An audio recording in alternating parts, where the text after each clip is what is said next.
Nahrasya. Jadi nama beliau itu yang betul, yang benar itu Nahrasya. Belakangan ini memang banyak kita dengar ataupun banyak orang yang menuturkan nama beliau itu Nahrisya. Tapi berdasarkan hasil epigrafi, hasil bacaan di kenotab ataupun tugu makam beliau, bahwa nama beliau yang benar itu Nahrasya. Kenapa Nahrasya? Karena abjadnya nun, ha, ra, alif, shin, ya, ha. Jadi di depan ra itu ada alif.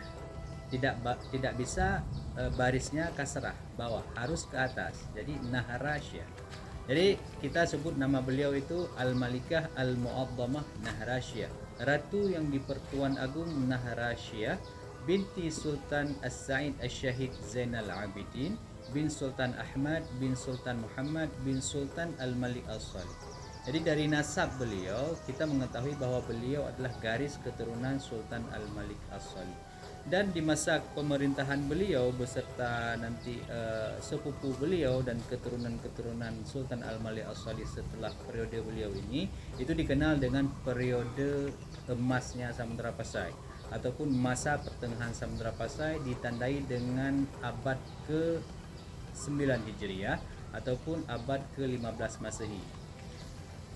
Nahrasyah sendiri pada batu nisan beliau itu disebutkan hadzal marqad, ini adalah tempat pembaringan al-munawwar al-mutahhar, tempat pembaringan yang bercahaya dan disuci bersihkan, lil malikah al-mu'azzamah, bagi seorang ratu yang di-Pertuan Agung, Nahrasyah al-mulaqabah, Nahrasyah yang digelar Birabakhsha Khadiu, sebuah kata dalam bahasa Persia yang bermakna seorang penguasa berhati pemurah. Jadi Nahrasyah ini gelar beliau itu adalah seorang penguasa berhati pemurah. Binti As-Sultan As-Sa'id Asy-Syahid Zainal Abidin bin Sultan Ahmad bin Sultan Muhammad bin Sultan Al-Malik As-Salih, alaiha wa alaihim rahmah wa ghufran. Jadi pada batu nisan beliau selain nasabnya juga ada semacam doa. Semoga atas dirinya Nahrasyah wa alaihim dan seluruh nasabnya yaitu Zainal Abidin, Sultan Ahmad, Sultan Muhammad dan Sultan Malik As-Salih, ghufran wa rahmah. Semoga Allah ampuni mereka semuanya dan diberikan rahmat. Intaqalat min darid dunya ila jawarir rahmatullah, telah berpindah dari negeri dunia ke negeri rahmat Allah pada tanggal 17 daripada bulan Zulhijjah tahun 831 Hijriah ataupun bertepatan dengan bulan Oktober tahun 1428 Masehi. Nah, yang menariknya di batu nisan daripada Malikah Nahrasyah ini itu tergambarkan sebuah pengungkapan yang luar biasa oleh orang yang sangat mengenal kepribadian Nahrasyah, dituangkan dalam berbagai dimensi dalam bentuk seni, baik itu arsitektur makamnya yang besar dan megah, bahkan banyak sejarawan, bahkan hingga Christian Snokkedronje, seorang orientalis Belanda, itu mengungkapkan bahwa makam Nahrasyah ini adalah makam orang Islam terindah di Asia Tenggara. Itu ditilik dari dekorasi makam yang besar, yang megah, kemudian komponen rock daripada bahan baku makam beliau itu yang sempurna. Juga ada inskripsi tulisan-tulisan yang ada di dinding kenotab beliau itu. Yang pertama yang paling menonjol adalah surat Yasin, lengkap 83 ayat, dari ayat pertama Yasin sampai ayat ke-83-nya, mengelilingi seluruh dinding monumen makam beliau. Kemudian ada juga surah At-Taubah ayat 22 hingga 24, kemudian ada ayat surat Al-Baqarah ayat 255 ataupun yang kita kenal dengan ayat kursi. Kemudian juga ada surat Al-Hasyr penggalannya, kemudian juga ada syahadatain, asyhadu an la ilaha illallah wa asyhadu anna muhammadan abduhu wa rasuluh.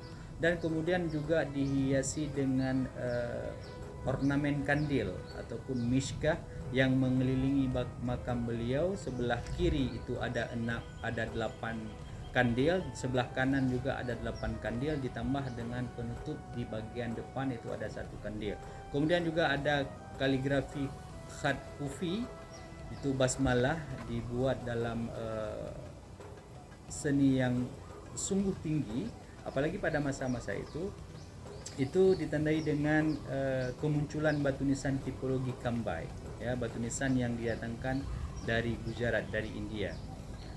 Nah, berdasarkan beberapa bukti yang kita temukan di batu nisan beliau adalah seorang pemimpin yang sangat agung. Dibuktikan salah satunya adalah inskripsi surat Yasin, di mana Rasulullah bersabda bahwa Yasin ini adalah jantungnya Al-Quran. Itu juga menjadi simbol bahwa Nahrasyah menjadi jantungnya Samudra Pasai. Dan sangat banyak ditemukan tokoh-tokoh besar yang ada di kawasan heritage Samudra Pasai ini adalah tokoh-tokoh yang hidup di masa pemerintahan Nahrasyah. Sangat banyak, bahkan seorang di antaranya adalah garis keturunan daripada dinasti Abbasiyah, yaitu bernama Yusuf bin Abdullah bin Muhammad bin Abdul Aziz bin Abdul Qadir. Itu menjabat sebagai Perdana Menteri di masa pemerintahan Nahrasyah. Bagaimana kronologi pengangkatan Nahrasyah menduduki tampuk kekuasaan tertinggi di Samudra Pasai, padahal beliau itu adalah seorang perempuan? Secara sistematik ataupun secara kronologis kita tidak menemukan riwayat yang absolut yang bisa dipertanggungjawabkan apa saja yang terjadi pada masa itu hingga menduduki jabatan tertinggi. Tapi yang pasti itu juga lumrah dialami oleh beberapa tokoh dunia perempuan yang hebat di sebelum Nahrasyah, semisal Sajarat Ad-Dur di Mesir, kemudian ada Radiyah binti Ultumus di Delhi. Itu juga seorang perempuan yang sangat luar biasa. Pada saat itu tentunya sudah mufakat daripada ahli fikih keutamaan rakyat dan masa depan bangsa dan negara yang dinaungi oleh Samudra Pasai itu menjadi pilihan utama. Dilihatlah Nahrasyah ini seorang perempuan yang sungguh luar biasa, hinggalah perempuan ini dinobatkan menjadi seorang penguasa besar. Dan setelah pemangkatan beliau, itu tampuk kekuasaan dialihkan kepada sepupu beliau yang bernama Zainal Abidin kedua yang digelar dengan Ra'u Baghdad.